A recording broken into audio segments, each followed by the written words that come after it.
Salmo 40. Coloquei toda a minha esperança no Senhor, Ele se inclinou para mim e ouviu o meu grito de socorro. Ele me tirou de um poço de destruição, de um atoleiro de lama, pôs os meus pés sobre uma rocha e firmou-me num lugar seguro. Pôs um novo cântico na minha boca, um hino de louvor ao nosso Deus. Muitos verão isso e temerão e confiarão no Senhor. O verso 1 diz: depositei a minha esperança no Senhor, ou esperei com paciência no Senhor, então Ele se inclinou para mim e ouviu o meu grito de socorro. Amém? Amém. O Salmo 40 ele foi escrito por Davi em um momento difícil. Nós vamos recapitular. Eu preguei só até a terceira página e eu vou recapitular rapidinho aqui e depois vou passar para onde eu não preguei ainda. O Salmo 40 ele foi escrito por Davi em um momento difícil da vida dele, que a gente olha, Davi ele teve que esperar 15 anos para que a promessa do Senhor se cumprisse na vida dele, não é? O que nos impede de esperar no Senhor é o tema da mensagem. E hoje nós vivemos uma sociedade marcada pela pressa, que quer resposta imediata, mas a gente sabe que o tempo de Deus ele é totalmente diferente do nosso. A primeira coisa que rouba, que nos impede de esperar no Senhor é a ansiedade, porque a palavra do Senhor diz que a ansiedade é um peso que Deus nunca disse para nós carregarmos, e nós aprendemos na outra quarta-feira que a ansiedade ela é um sinal de que nós temos prioridades erradas, porque os pagãos é que vivem se preocupando com as coisas dessa terra. O remédio contra a ansiedade é a prioridade no reino do Senhor. A gente sabe que Mateus 6,33 diz: buscai o reino de Deus e a sua justiça, e as demais coisas lhe serão acrescentadas. E nós temos que trocar o hábito de nos preocupar em buscar o reino do Senhor e viver um dia de cada vez, porque Jesus ele nos orienta a não nos preocuparmos com o amanhã. Amém? O amanhã não pertence a você, não pertence a mim. Descanse no Senhor, porque se o Senhor está comigo hoje, com você hoje, amanhã Ele também vai estar comigo, com você. A outra coisa que nos impede de esperar no Senhor, eu estou falando rápido porque isso eu já preguei, é a precipitação. A pressa fora do tempo de Deus, ela nos afasta do Senhor. Nós usamos o exemplo de Saul, que não soube esperar Samuel chegar após 7 dias, e nós usamos também o exemplo de Abraão e Sara, usamos o exemplo de Moisés, que feriu a rocha irritado, e nós temos que aprender a não viver impaciente, porque ela é algo perigoso. Outra coisa que agora nós vamos... Isso aí eu não preguei. Terceira coisa que nos impede de esperar em Deus é a incredulidade, que enfraquece a fé. Mateus 13,58 diz: não fez ali muitos milagres por causa da incredulidade deles. Então a falta de fé ela nos impede de experimentar o poder e o milagre do Senhor. O texto lido diz que Jesus chega em Nazaré e ali ele não realiza muitos milagres por causa da incredulidade das pessoas que lá estavam. O povo conhecia a sua família, conhecia a família de Jesus, e por isso eles não acreditavam que Jesus era o Filho de Deus. Entenda o seguinte: quando nós temos muita familiaridade com as coisas de Deus, isso pode diminuir a nossa reverência e enfraquecer a nossa fé no impossível. Porque quando você começa a conviver com uma coisa, você começa muitas vezes a diminuir a sua reverência. Um dos maiores problemas que eu tive no meu ministério, quando eu abri igreja, foi com pessoas próximas, com pessoas íntimas, que não conseguiram, em dadas situações, separar o pastor do amigo, o pastor do parente, o pastor do conhecido, porque as pessoas aqui, Jesus não fez muitos milagres, porque eles conheciam a família de Jesus, conheciam Jesus. Por isso que a Bíblia diz que o profeta na sua casa não tem honra. Você falar de Deus para uma pessoa que é conhecida sua, é muito mais difícil do que você falar para um desconhecido. Por quê? Aquele que é conhecido seu, ele não dá crédito, porque ele conhece você. Porque o que acontece? As pessoas, quando elas ouvem a gente falar de Jesus, ela só vai olhar para os nossos defeitos, para o nosso passado. E a gente entende que a incredulidade, ela apaga a expectativa do milagre. É por isso que Jesus não realizou muitos milagres, porque a expectativa, Jesus ele trabalha com expectativa. Se nós não tivermos expectativa de que Deus vai fazer algo maior, Ele não fará, porque a gente sabe que aquele que pedir, o Senhor vai responder. Nós temos que entender que a incredulidade ela impede o cumprimento da promessa. A gente vê que os espias não tomaram posse da terra prometida porque eles incredulizaram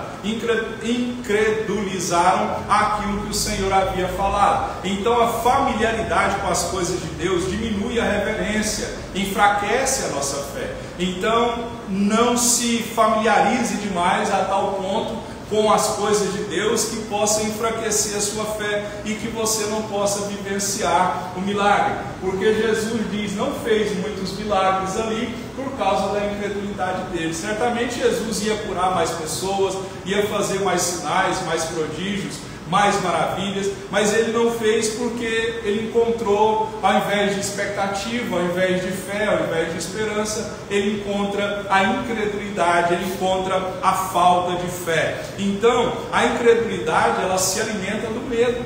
Nós aprendemos isso com a história quando Pedro caminha sobre as águas. A partir do momento que ele estava olhando só para Jesus, estava bem, mas a partir do momento que ele olhou para o vento, para as ondas, ele se afunda, e Jesus repreende aqueles discípulos que estavam ali no barco, dizendo, homens de pequena fé, por que duvidastes? Então quando a gente tira os olhos da promessa e coloca no problema, o medo vai crescer e a fé ela vai diminuir. Por isso que a incredulidade ela se alimenta do medo. Pedro, enquanto ele andava olhando para Cristo, a fé dele estava firme, mas ele desvia o olhar daquele que é o autor e consumador da fé, que é Cristo o Senhor, ele começa a afundar. Então a gente precisa não deixar o medo tomar conta do nosso coração. Amém? Nós temos problemas, eu tenho, você os tem, todos nós temos algum desafio a ser enfrentado, mas nós temos que crer. Nós temos que ter esperança, nós temos que ter expectativa de que Deus vai fazer alguma coisa nova. E o Deus que nós servimos, o bom dele é que quando você acredita nele, ele é mestre em fazer reviravoltas. Ele é mestre em nos surpreender. Então que o Senhor possa nos surpreender.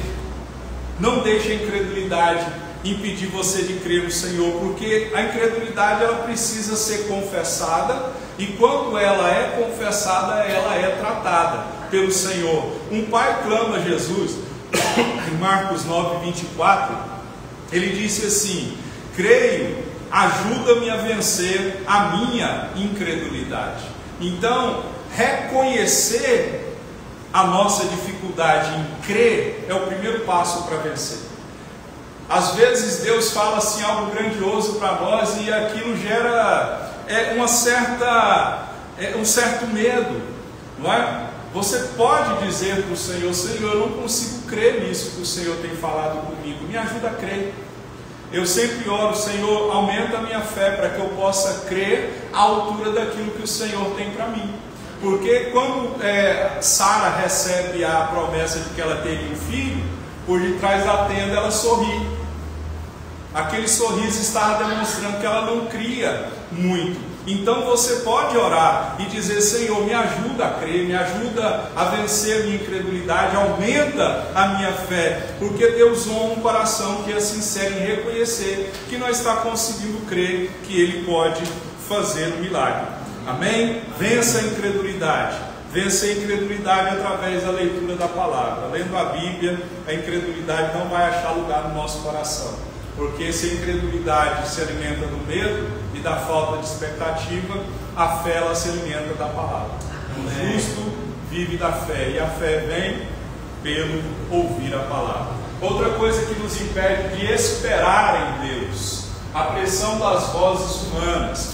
Ali está o texto de 1 Samuel 7. Porém os homens de Israel disseram a Samuel: não cesses de clamar ao Senhor nosso Deus por nós, para que nos livre da mão dos filisteus. As vozes humanas não podem ser mais fortes do que as vozes de Deus. Por quê? Elas podem gerar medo.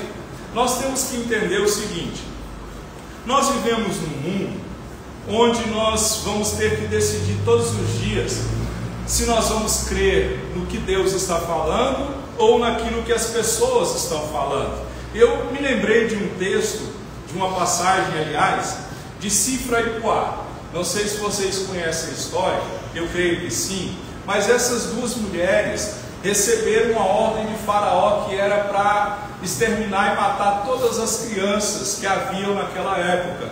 Mas essas duas mulheres, elas não cederam às vozes humanas. Entendam uma coisa: quando alguma coisa vai contra aquilo que o Senhor falou para você, seja pela cultura, seja pela pressão da família, das pessoas, seja até por uma autoridade política, por meio de uma lei, nós temos que entender que a nossa obediência, ela deve ser ao Senhor e não aos homens. Então a gente olha, essas mulheres Cifra e Puá, elas discerniram a ordem de que essa ordem de exterminar crianças contrariava a vontade de Deus, e por isso elas resistiram. Os apóstolos, em Atos 5, 29, eles disseram assim: é preciso obedecer antes a Deus do que aos homens. Então, se aquilo que um homem, seja ele qual for, autoridade ou não, eclesiástica ou não, se alguém te disser alguma coisa para você fazer que contraria esta verdade de Deus, essa voz humana vai impedir você de esperar no Senhor. Obedeça ao Senhor e deixe a pressão humana de lado, porque os apóstolos disseram: é preciso obedecer antes a Deus do que aos homens. Então as pressões humanas, as vozes humanas, elas podem nos desmotivar, e normalmente as pressões humanas, através de pessoas falando para nós pararmos de buscar o Senhor, elas vêm de pessoas muito próximas. A Bíblia diz que os inimigos do homem são quem? Os da sua própria casa. É os de casa, é os da família, são os mais próximos, são aqueles que nos conhecem, que conhecem as nossas forças, as nossas fraquezas, conhecem as nossas debilitações. É debilitações mesmo, é que fala, né? São essas pessoas que vão nos desmotivar. A gente olha para 1 Samuel capítulo 17, onde Davi vai levar comida para os seus irmãos, obedecendo uma ordem do seu pai. E lá quando ele chega, a gente percebe, eu vou ler o texto aqui para você ter uma noção.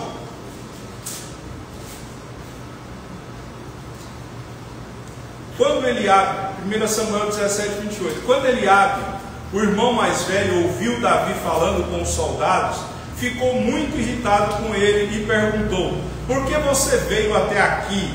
Com quem deixou aquelas poucas ovelhas no deserto? Sei que você é presunçoso e que seu coração é mau. Você veio só para ver a batalha. E disse Davi: o que fiz agora? Será que não posso nem mesmo conversar?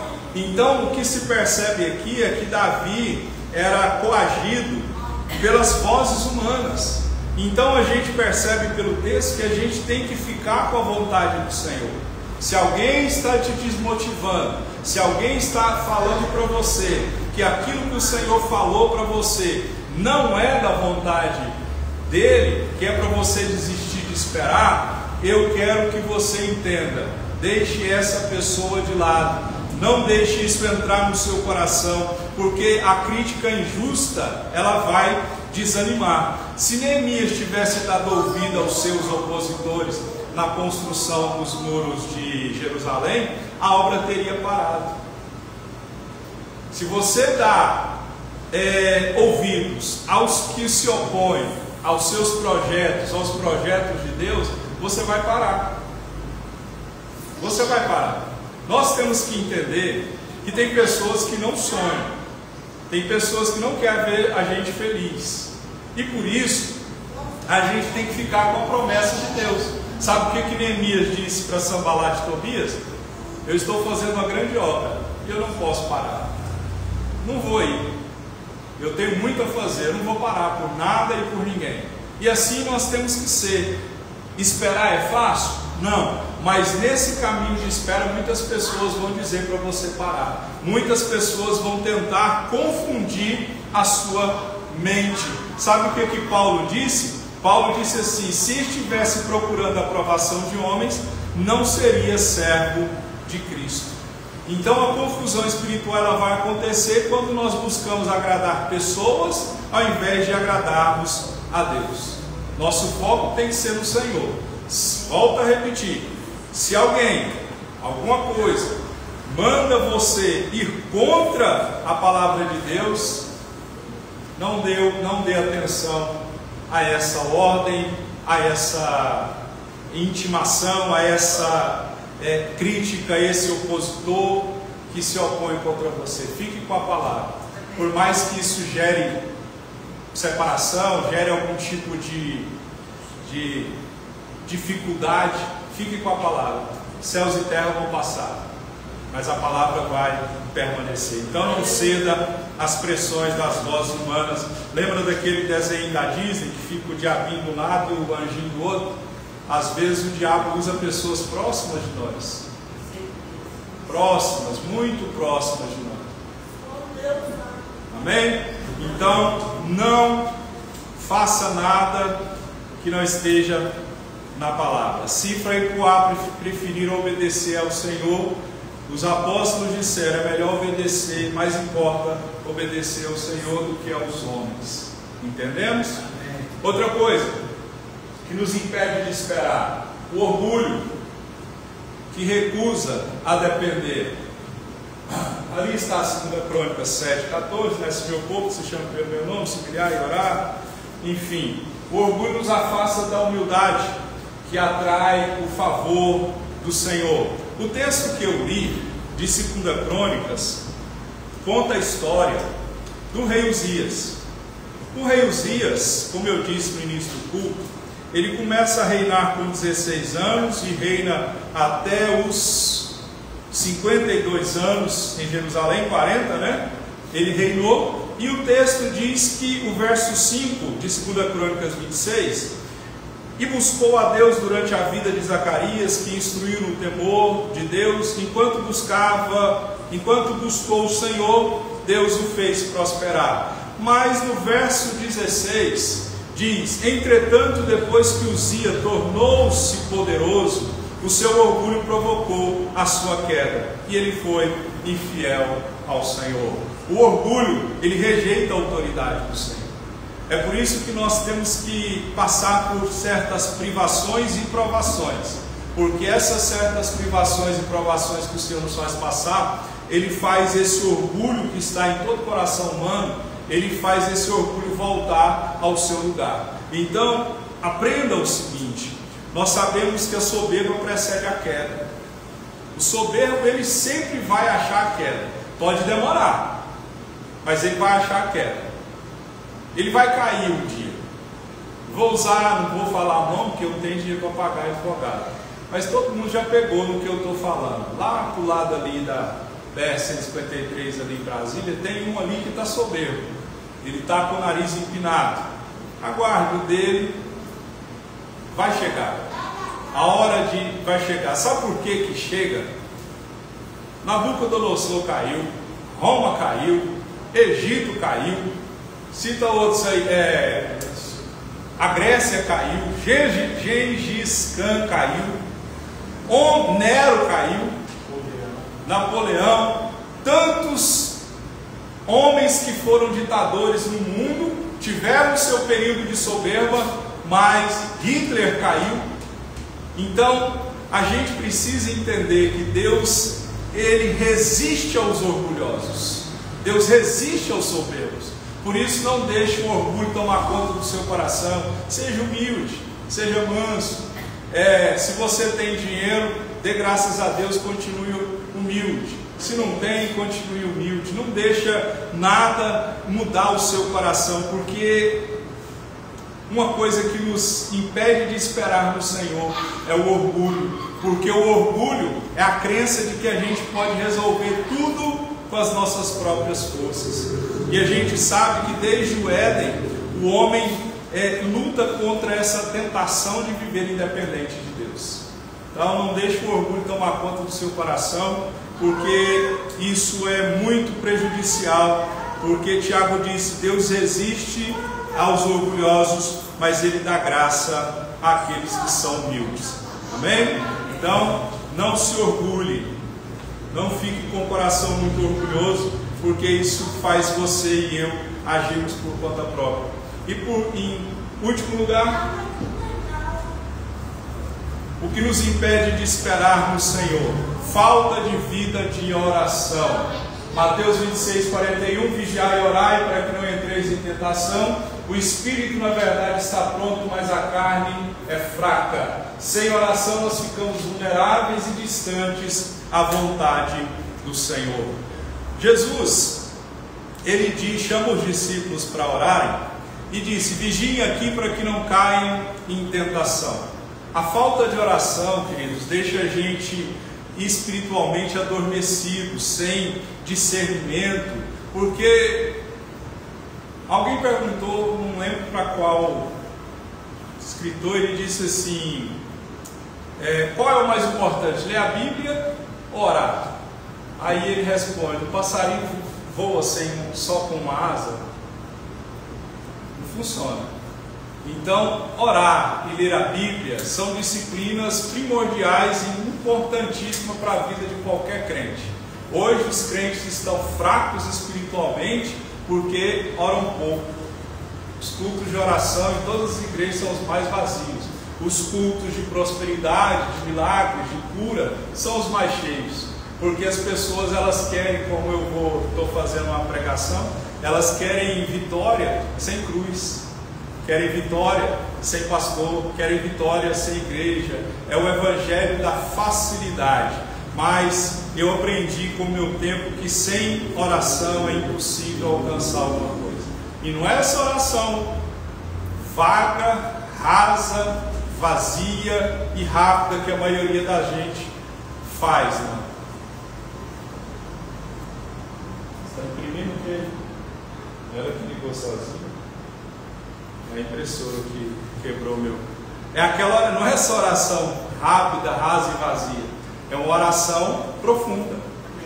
É entrar no quarto e fechar a porta. É reservar tempo.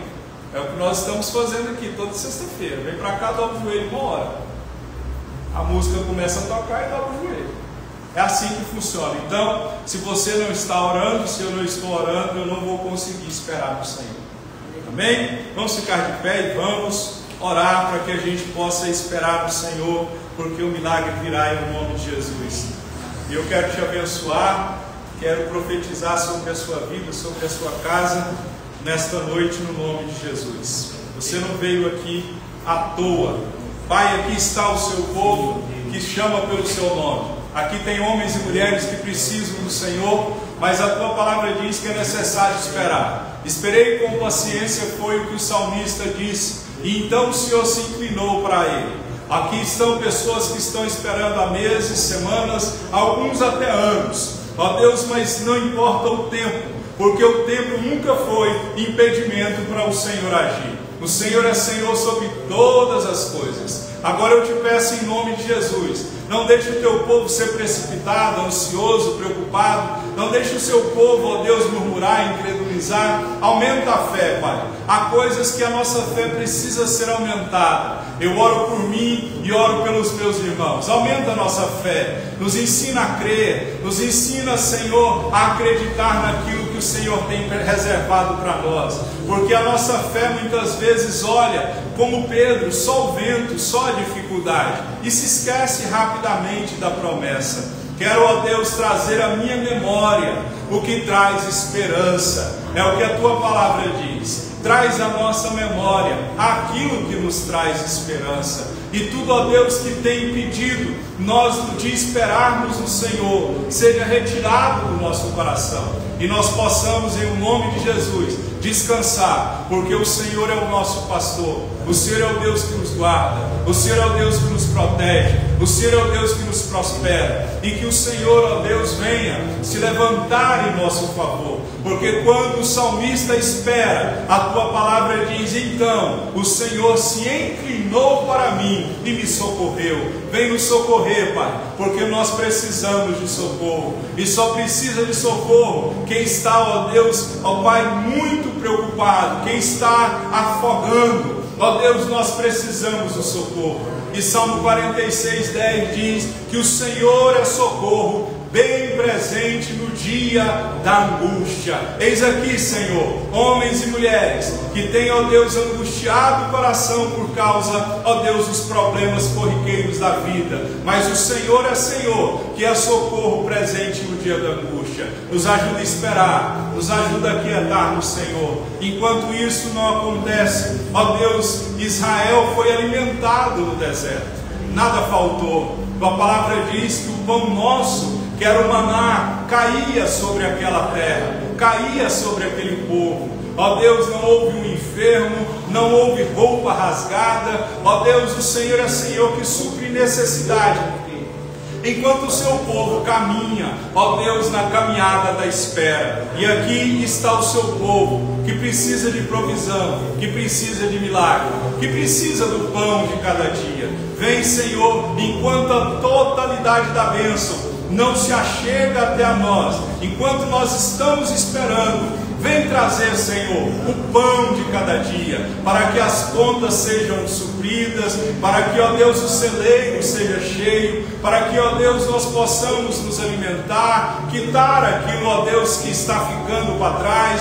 Ó Deus, no nome de Jesus, o Senhor é pastor, e a tua palavra diz que o salmista dizendo: fui moço, agora sou velho, contudo, nunca vi um justo, nem a sua descendência a mendigar o pão. O Senhor é o nosso Senhor, o Deus provedor, o Jeová Jireh. Por isso, Senhor, enquanto, ó Deus, nós esperamos e aguardamos o Senhor, continua suprindo as nossas necessidades, porque o nosso socorro não vem do homem, Pai, nosso socorro não vem do governo, não vem da sociedade, o nosso socorro vem do Senhor, o Senhor Criador do céu e o Senhor Criador da terra. E eu peço em nome de Jesus, supra a necessidade da tua igreja neste lugar, supra a necessidade do povo que aqui está, para que, ó Deus, nós possamos nos aquietar, porque quando há muito problema, Senhor, a nossa alma fica ansiosa, a nossa alma fica inquieta, e que o Senhor, ó Deus, venha nos abençoar nesta noite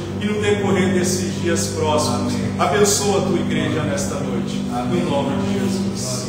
Aleluia. Amém? Caso você queira, possa abençoar através do dízimo, as ofertas, está aí, não? Você colocou lá, filho? Se porventura tem alguém assistindo a live, tem aí o Pix da igreja.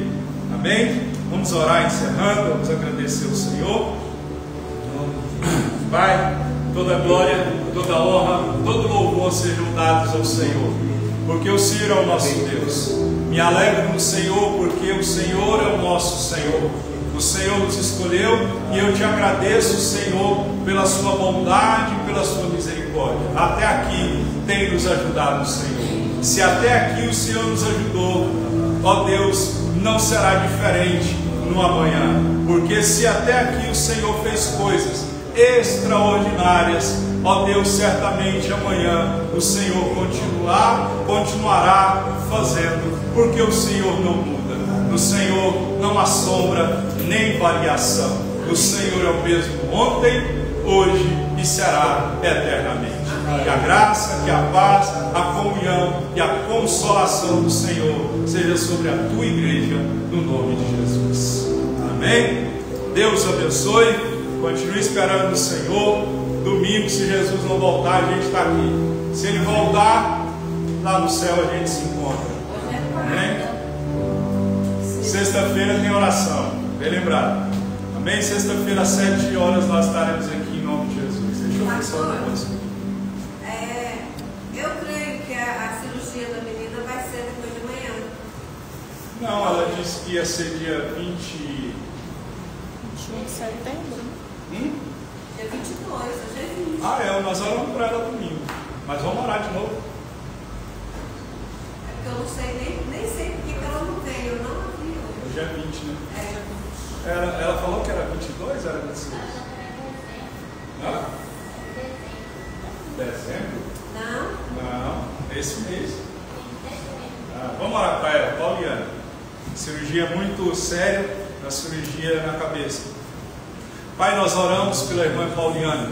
Ó Deus, crendo que o Senhor é o Deus que cura.